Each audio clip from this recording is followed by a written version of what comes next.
ঈদুল ফিতরের পরে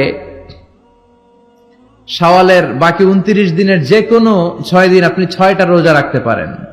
বিষ্ণু সাল্লাল্লাহু আলাইহি ওয়াসাল্লাম বলেছেন, মান সামা রমাদানা সুম্মা আতবাআহু সিত্তাম মিন শাওয়াল কানা কাসিয়ামিদ দাহর।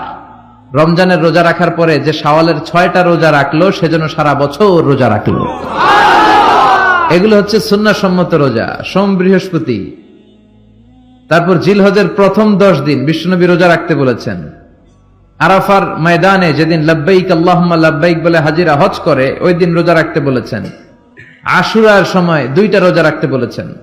বিশ্বনবী রেখেছিলেন একটা রেখেছিলেন আর বলেছিলেন, আমি যদি আগামী বছর বাঁচি লা আসুমান্না তাসা, 10 তারিখে তো এবার রাখলাম 10ই মুহররম, আগামী বছর বেঁচে থাকলে 9ই মুহররমও রাখবো। কিন্তু এর পরের বছর বিশ্বনবীকে তুলে নিল কে?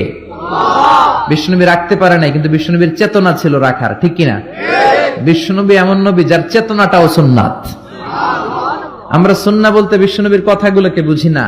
বিশ্বনবীর কথাগুলা সুন্নাত, বিশ্বনবীর আদেশগুলা সুন্নাত, বিশ্বনবীর নিষেধগুলা সুন্নাত। হাত্তাল হারাকাত ওয়াস সাকানাত, তিনি যে নড়তেন এটাও সুন্নাত।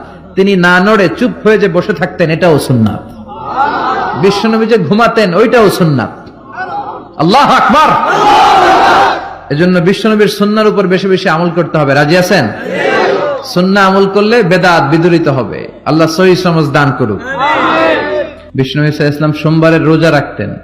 সুইলা আন ইয়াউমিল ইসনাইন, বিশ্বনবীকে জিজ্ঞেস করা হলো, নবী আপনি সোমবারের রোজা রাখেন কেন? বিশ্বনবী বললেন, ফিহি উলিদতু, আমি এই দিনে জন্মগ্রহণ করেছি, তাই শুকরিয়া স্বরূপ আমি রোজা রাখি। সুবহানাল্লাহ পড়েন।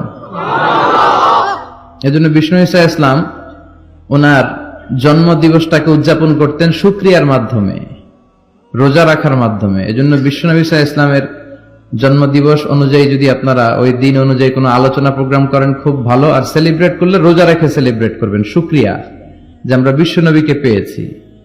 বিশ্বনবী এমন নবী যে নবীকে বাদ দিলে কোরআন বোঝা যায় না, যে নবীকে বাদ দিলে হাদিস বোঝা যায় না, যে নবীকে বাদ দিলে হজ বোঝা যায় না, যে নবীকে বাদ দিলে ইসলাম বোঝা যায় না।